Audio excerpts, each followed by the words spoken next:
Unity of Houston is an inclusive church where we seek to understand and live the teachings of Jesus and other spiritual masters. At Unity, we welcome all people from all spiritual paths and every walk of life. We celebrate the diversity of our city and of our world, and we teach love, tolerance, and oneness, seeking to live in harmony with open minds and open hearts.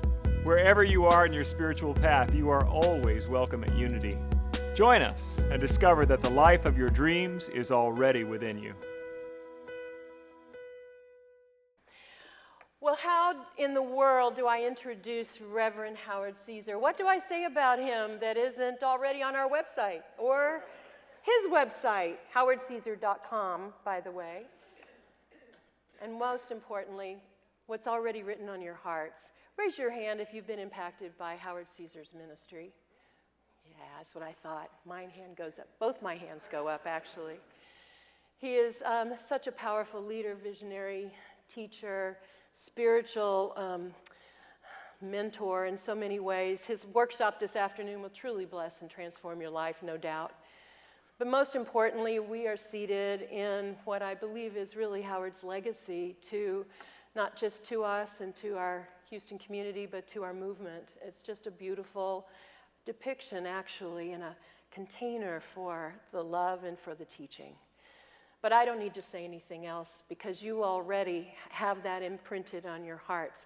I know you want to hear him. So I'm inviting Reverend Howard Caesar to give his message this morning. Thank you.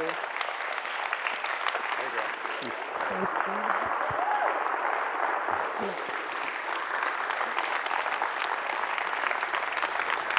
Whoa. Thank you. Wow, is it good to be back here? Oh, it is. You know, the energies are in the building. They're in the walls, and they're in your hearts. You leave them here, you know.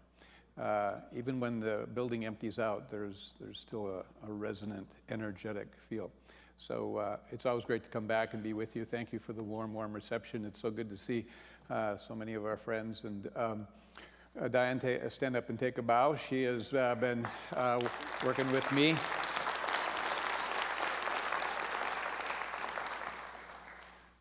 They always say behind every successful man, there's a woman rolling her eyes.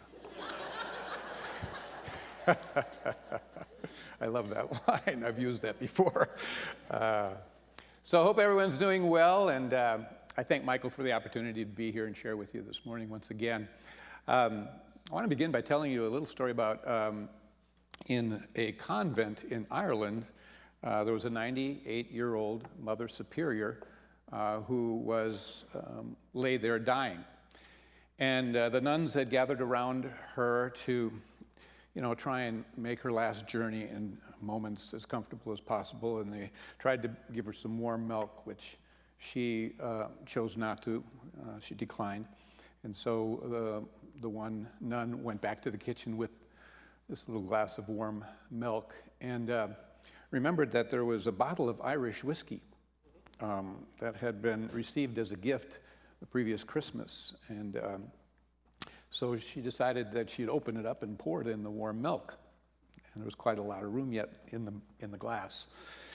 And so back to the Mother Superior she went, held the glass to her lips, and she sensed there was something different about this milk, and she kind of took a little sip, and then she had some more, and then she had some more, and she downed that baby to the last drop. And her eyes got a little brighter, and at that point, the other nuns thought this would be a great opportunity to have one last talk with their spiritual leader before she moved over. And so the nuns asked earnestly, "Oh, Mother Superior, please give us some of your wisdom before you leave." And at that, she raised herself up off the bed on her elbow, and she says, "Don't sell that cow."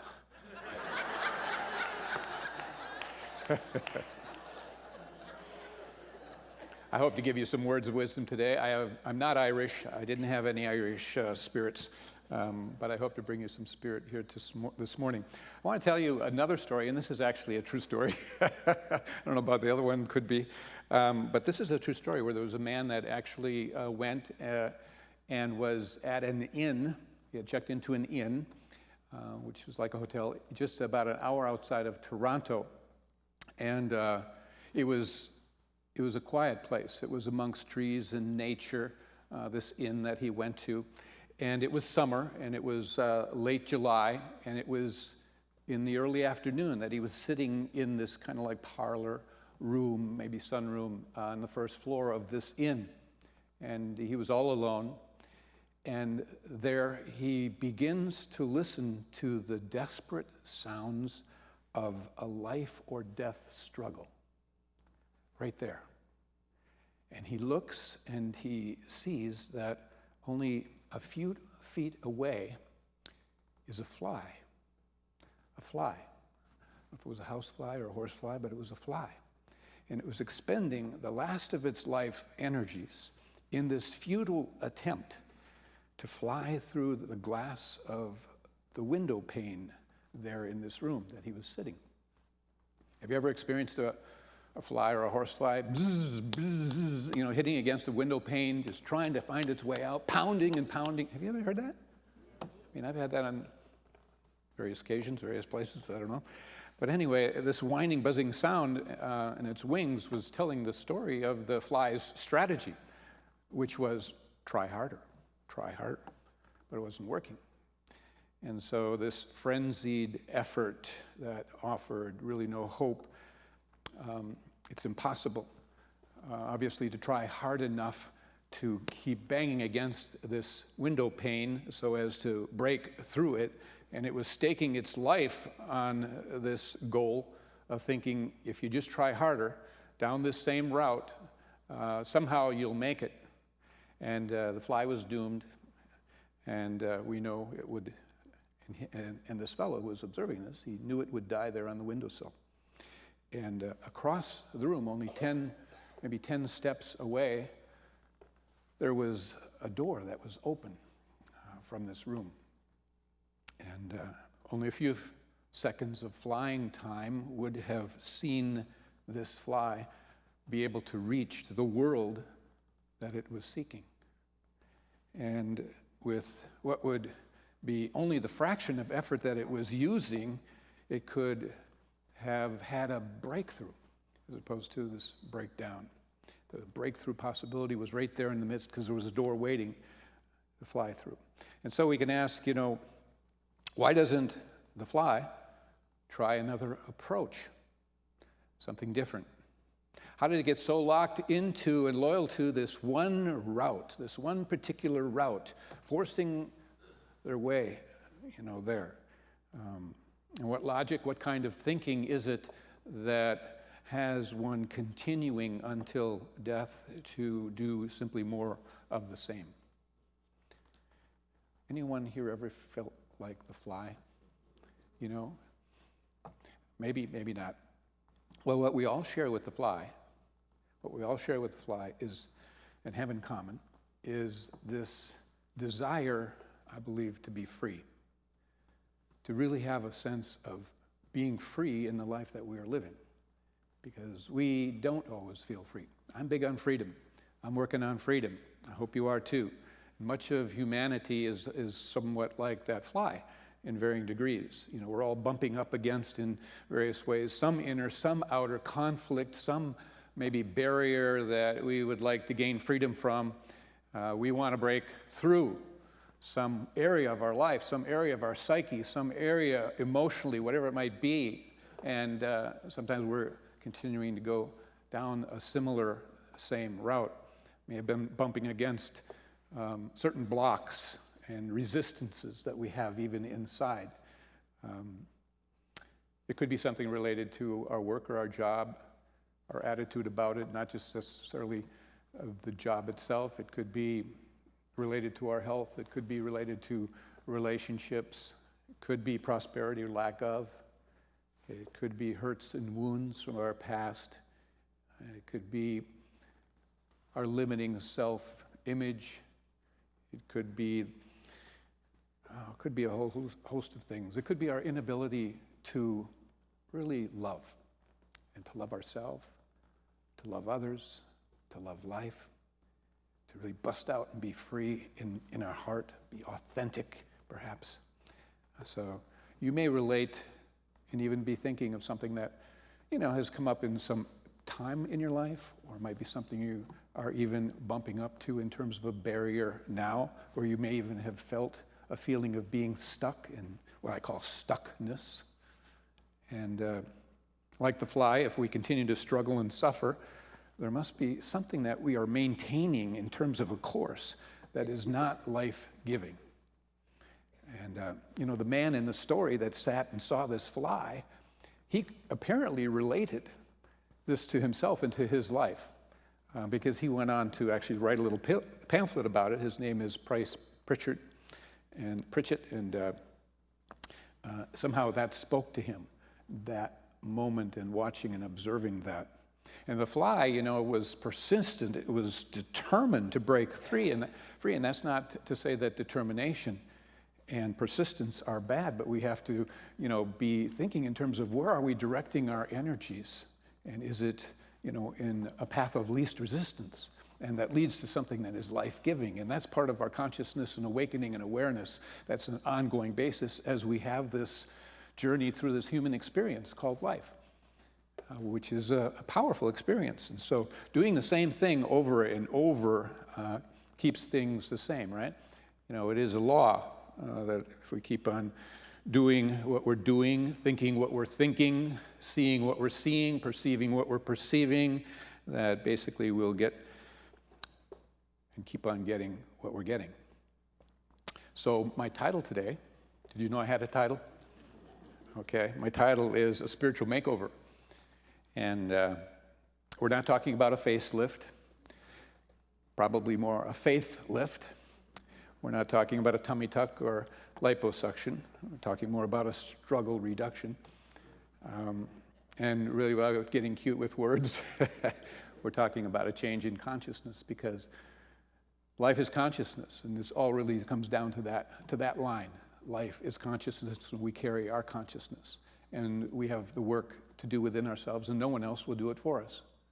And so the change is not a redo of what, in the way that God has created us. It's a redo, really, of what we have created apart from that which we are held to be, the perfect idea that we are in the mind of God. And we've created something different that we've laid over the top of that. And so it's important that each of us and each of you recognize and remember that you are an amazing, amazing being. You're not just a human being, you are a spiritual being.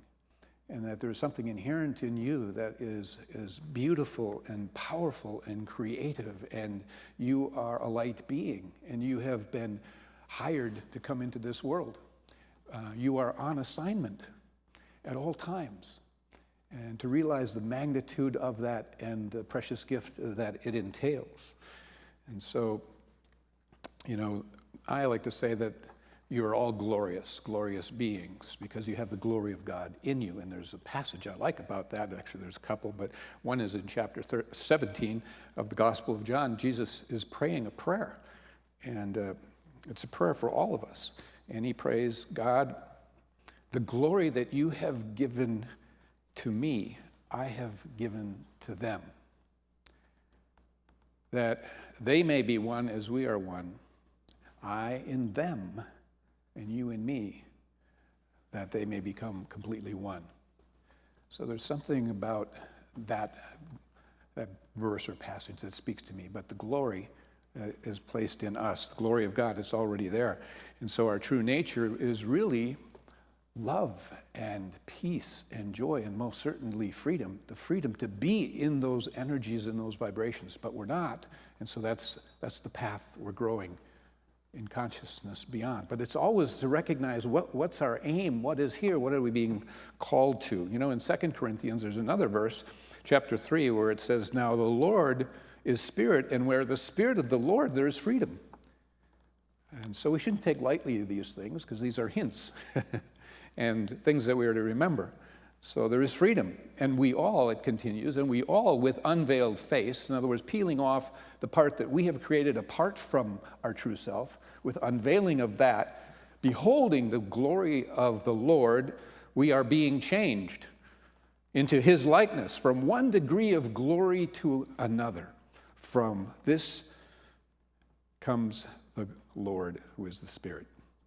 So we are, the Spirit of the Lord is within us. It's everywhere. It's in us. And so here and now we can expect ourselves to move beyond and into freedom. It's always calling to us. And we have parts of ourselves that, put ourselves in bondage through our thinking, our believing and perceiving and what have you. I love the story about Moses. Moses, as we know, in the book of Exodus, he's called to lead the people out of bondage into freedom. And yet, stories in the Bible are always metaphorically, symbolically, metaphysically about you and me and a life that we are living and a process that's unfolding. And so what that is really saying is that Moses is the part of you that wants to go forward always and free all the enslaved parts of yourself, all the parts of you that you have currently in bondage that are begging to be set free. Potentials, talents, abilities, things that you kind of have a barrier you're kind of pounding your way through. So our job is for each of us to kind of clear our consciousness, clear any barriers that we may have or have created that stands in the way of our true identity, our true nature. And we're all in various stages and phases of our path in this life. And we're in the process of growing, awakening, evolving. We literally construct our own reality and our own experience of life every day, right? And it's kind of like the construction worker that was new on the job, and so he was with some new coworkers. He sat down, have lunch with his coworkers, and he opened up his lunch, and oh, heck, peanut butter and jelly. I hate peanut butter and jelly. And so the next day, opens his lunch, sandwich, peanut butter and jelly. I hate peanut butter and jelly. Gosh, he complained. Third day, opened it up, peanut butter and jelly, complaining to all the guys again. And finally one of them said, ask your wife to make something different. He said, I'm not married, I pack my lunch. So every day we pack our own consciousness, right? And we feed ourselves energetically ideas as to the truth or the lies that we may have told ourselves that become the barriers we pound against. And so every one of us has this divine spark in us that calls us to be free. Touch that. It's wanting to touch you. It's begging, it's inviting, it's calling all the time. Whatever it is that is a barrier, outwardly, inwardly, some dimension, it's calling you through that. And you've come here to push through that, to be that which you are held to be in the mind of God. To be free of our fears and our insecurities, of not being loved, of not measuring up, of not being accepted, of being judged, our fears of failure. We want to be an authentic being. And we want to be as God created us to be, and we're called to that. And some have referred to that as an evolutionary impulse. We are here evolving, certainly, and this evolutionary impulse won't leave us alone, and it keeps calling us to move forward, and to follow our hearts, to not play it safe, to stretch, to not be a wuss. Not be a wuss. And so sometimes it can feel like an inner pressure almost, to grow and evolve. And Spirit's, saying, oh, over here, there's a door. There's a door that's open. It's been open for a while. You want to walk through that. And it's like, it's your next phase. It's your next step. It may even be a leap. It may require courage. And there's unused potential that is hiding, unused in you. And it's inviting you to do something new, to step into something new, through self-inquiry. Actually, I came to a place like that, that actually led me to leave this church or to leave pulpit ministry. Now, I wouldn't liken myself to a fly that was beating itself against a window pane or something. I wasn't unhappy. I wasn't clamoring for freedom. But something inside me began to call to me. to take a leap, to kind of move forward to what's next, whatever, even not knowing what was next. But that started to pull that impulse in me. And I loved this church. I loved its people. I loved the staff. I loved ministry. But with some honest inquiry, I got that I was being called in some way to stretch to the next phase, to an unknown, that I knew would somehow demand that I grow, the next level of growth. And so I'd been a leader of a church for 41 years. 7 years in my first ministry, 34 years here in Houston. And so, it had come to, even though it was a variety and it was challenging, there was some element of a routine, a sameness to some extent. It felt safe, it felt familiar. And I even set the date to be a year later that I was to leave.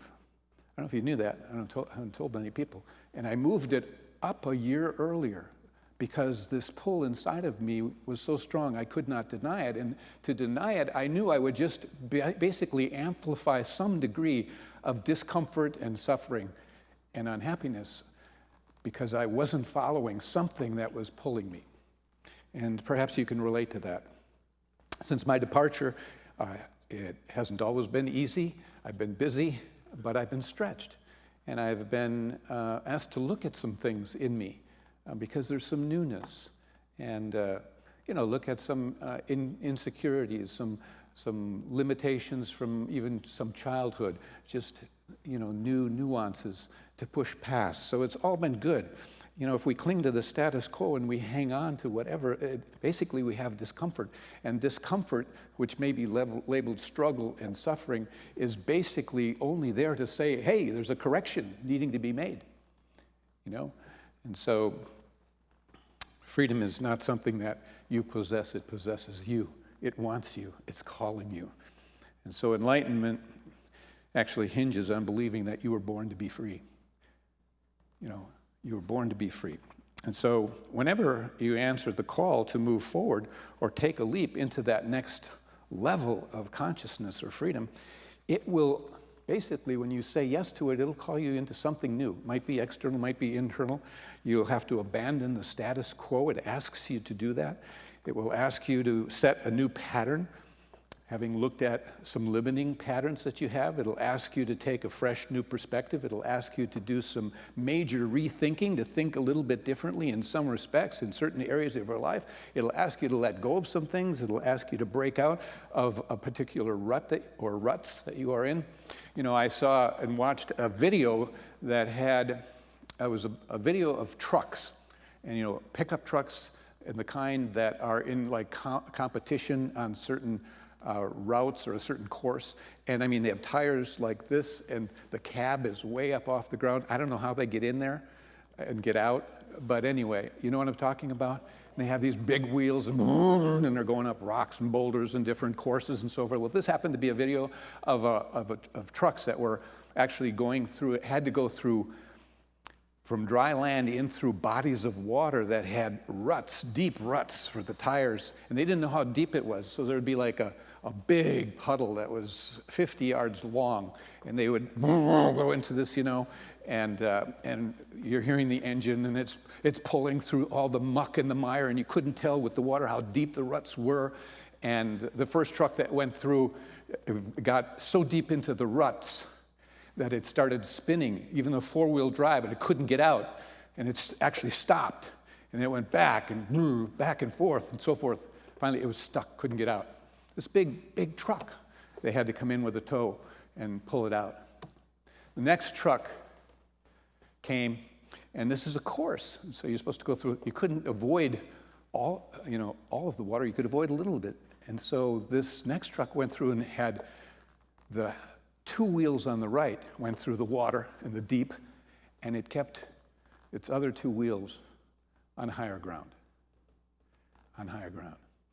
And the message in that video is that whenever you're going through something new or different or whatever, the journey in life, whatever the path of the course you're on, always keep in touch with and stay attached to some part of your higher nature. have some part of you connected to higher ground. I love that video. In Ephesians, we have a wonderful message there. It actually mentions of the higher nature, but it has the Apostle Paul. He says, I therefore beg you to lead a life worthy of the calling to which you have been called. Wow, is that a calling? I literally beg you to lead a life worthy of the calling to which you've been called, with all humility and gentleness and patience, forbearing one another in love, eager to maintain the unity of the Spirit. The unity of the Spirit is that always being connected on higher ground, never losing your connection, your unity with that. Freedom is found in that unity. The two most important days of your life is the day you were born and the day you realized why. It's important. We say God is the whole and that each of us is a part. The whole manifests itself in the part through the heart. Okay? And listening to God is really listening to your heart. The part must come to obey or follow the whole, and it is done by listening to the heart. The mind will maintain barriers, but the heart keeps calling. So life is waiting for us to put on our whole self and to go to the door and go through it instead of pounding whatever barrier we're beating up against. And inside our mother's womb, we were all growing so fast and so rapidly. In 9 months, we went from almost nothing to a being that was thrust into this. Out of the womb of our mother, we went into another mother, the womb of the earth.